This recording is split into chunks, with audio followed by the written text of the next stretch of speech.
Welcome to Hanging Out with Robert, that's me. This video contains things that I tinker with throughout the day.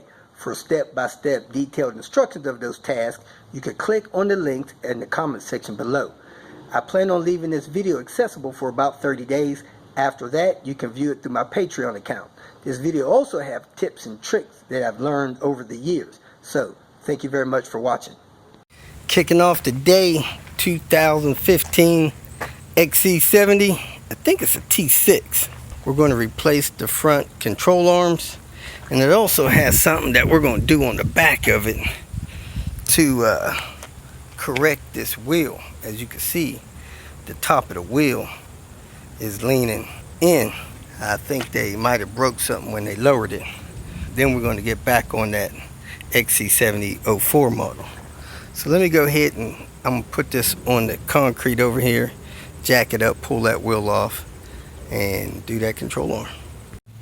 I put the car right here because I want to put a jack stand under the concrete. I set the parking brake.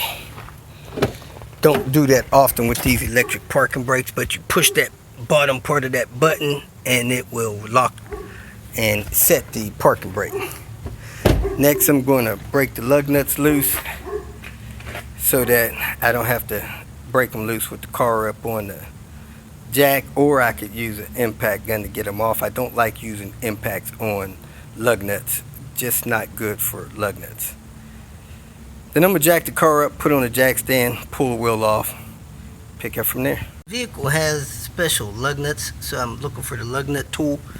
I looked in the back of the car for the lug nut tool, lifted up the floor panel under the WeatherTech mat, under this mat, and there's water standing under here. That's not good. Need to get that cleared out. Let me find the lug nut tool. Here's the lug nut tool. Found it in the glove box. 6-point tool. Not sure what size that is yet. Probably at 19. Let's see my 19 here. Yep, 19. Let's go ahead and get these broke loose. I got one broke loose with a 17. Almost got my tool stuck on it. Let's go ahead and get the rest of them loose. Even when you get the parking brake set, it's good to chalk a wheel on the other side. So I'm going to go get my wheel stopped and put it over there. I decided to jack the car up here, right behind this front tire that looks like a solid place. Then I'm putting the jack stand there, or that little triangle thing there. I'm going to let the jack down on that. Then I'm going to go ahead and pull this wheel off. I assume these are some aftermarket lug nuts. Supposed to look nice, but they're getting chipped up and rusted. Anyway, now we have access to the control arm. We have a bolt going in from the bottom there. We have 2 nuts and 2 bolts down here, and then we have the one here on the ball joint. So it's easier to check this stuff with the wheel on. Try to shake the wheel around, see if you get movement, but you can also use like a pry bar to pry on these things to see if they have movement. Look at the bushings, see if the bushings are torn, and see if you get movement in the ball joints, which is the most common thing. I think the one on this side is fine, but since we are replacing one, we're just going to do the pair. So let me get that bolt out right there, these 2 bolts out right here, and then take the ball joint bolts out. These nuts are 21. I put a 21 on it and held it on top with the ratchet. Now I have the ratchet jammed in under there. I didn't take the splash guard off. I guess I could take these screws out, take the splash guard off, but I'm trying to be lazy, so I got it up in there. I got the 18 with the breaker bar on it. I'm gonna break it loose, then I'm gonna put Henry on it and turn it loose. And this one's a lot tighter than the front one was, so let me use 2 hands. The nut up there is a 21. So I got 21 on the nuts, 18 on the bolts. This is a 15, and it seems like it has a cast nut on the other side of it. So I just pulled this out, and I should be able to pry this out of here now. Let's see what happens. I have a claw hammer, and I'm gonna pry this side out here.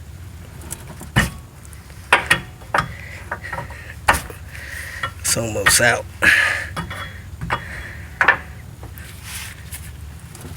Alright, that's out. Now I'm gonna get a pry bar and pry this out, and then that should drop the control arm down where I can pry the ball joint out. Something just popped. Maybe it was a rock. I can see there that the sway bar and the bracket from the sway bar just came loose from the frame, so the bolts that I pulled out was holding that sway bar bracket down. Next, I pried this toward the back of the car. It started to get stuck in there, so I pushed this back end down a little bit, got that untucked. Now it's hanging by the ball joint, so I'm gonna go ahead and tap that ball joint out of the knuckle. Hitting it with a little force, and it is coming out, but man, you really need some ear protection. This noise resonates in this wheel area. And it's out. Time to grab the new one and work the new one in. Let's look at these bushings. Here's the old one. Ball joint's still pretty tight.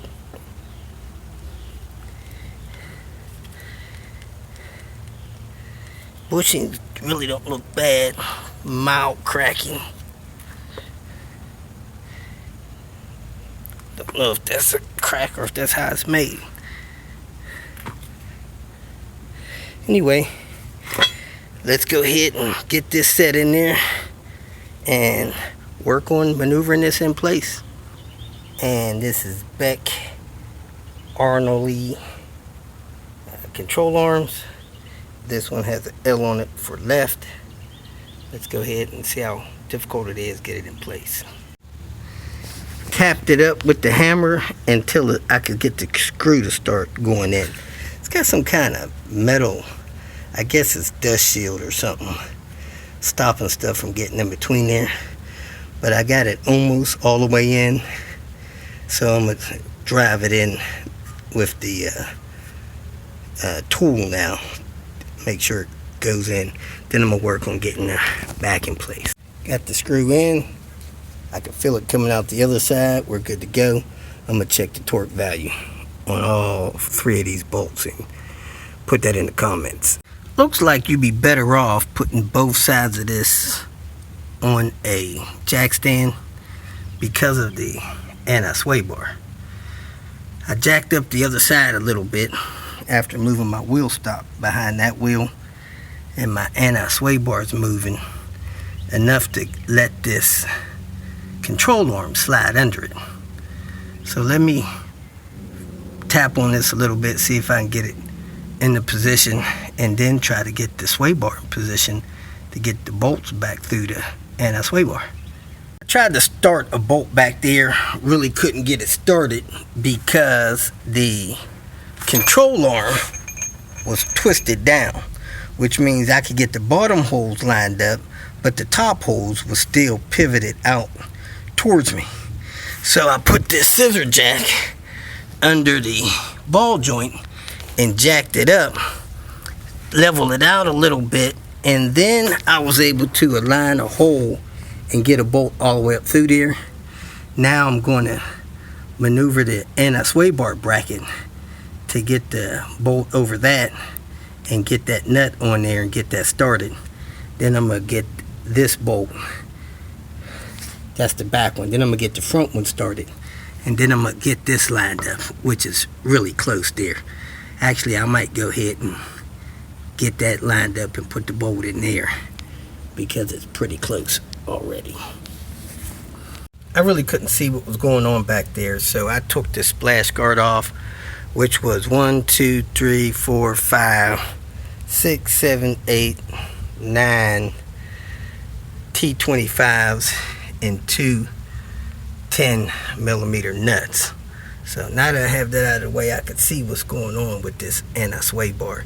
So I'm gonna try to get this anti-sway bar maneuvered where it's supposed to be and put the nuts back on there. I got the screw sticking out right there. I lowered the other side a little bit. The sway bar came down. I got the front bolt started. Couldn't find the second bolt. It popped and rolled and fell under there. Found it with a magnet, couldn't see it. But I got the back bolt on there. I had to hold that on with the ratchet and the 21. Now I'm trying to get this front bolt in up here. It's having some kind of alignment issue. So let me see what's going on there. Which way I need to move it to get it aligned so I can get the thread started. So I looked down this hole with my camera and I stuck a screwdriver up there and maneuvered that around until I got it set where I think is a good spot for the threads to catch. Now let me see if I get the bolt in the bottom of it and get them to catch. Was having a hard time getting that bolt started, so I took this 6" 3/8" extension, stuck it up there, wiggled it around until I got it pushed out the top. It was real tight, it was pushing in the threads. Dropped that out, pushed the bolt up there, put some pressure on it, and used this tool there. As I was pushing pressure on it, spun it in, and it's in there. So now I'm gonna torque all these down. The only torque value spec I could find was 81 foot-pounds, so I put all 4 bolts at that. If I find something different, I'll put it in the comment section. That's it. I'm gonna move that little scissor jack, pull the rest of my tools out there, put this wheel skirt back on, and put the wheel on. Time to do this side. We got the passenger side done. We're ready to put the skirt in, put the wheel on, and then we're going to move on, see what's going on with this back wheel. If you feel that this information was useful, please like it and share it with your social media friends. You can subscribe to my channel so that you will get notifications of future videos that I post. You can follow me on Twitter, and if you need to contact me directly, please visit my website. And if you have any questions, leave them below, and someone or myself will reply to them. Again, thank you very much for watching.